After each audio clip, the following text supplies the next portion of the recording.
балапандар. Бүгін 1 мамыр халықаралық ынтымақ күні. Бүгін мереке, балалар?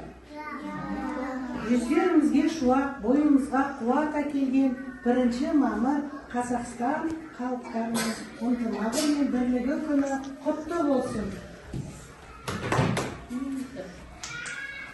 Ынтымақ, бірлік, достық, татулық, бабалардан қалған дәстүр айтулы.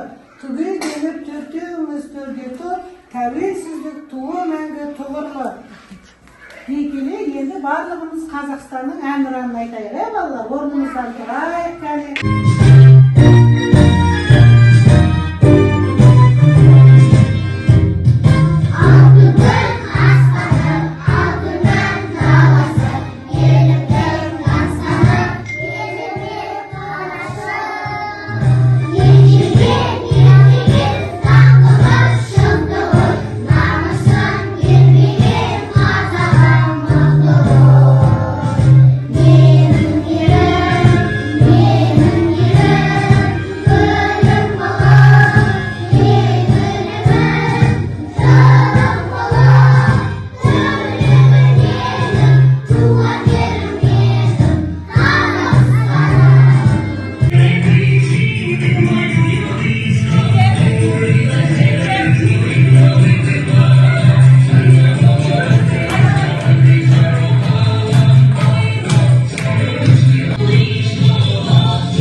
Мамырдың 1-і достық күні. Аңсалық берген халықтың күні. Тұтастық тойлаған ұлттар керемет мереке. Мамырдың 1-і. Әлем сүйген салтымыз бар, бейбітшілік ел ұраны. Өмір сүйген халқымыз бар, бейбіт елдің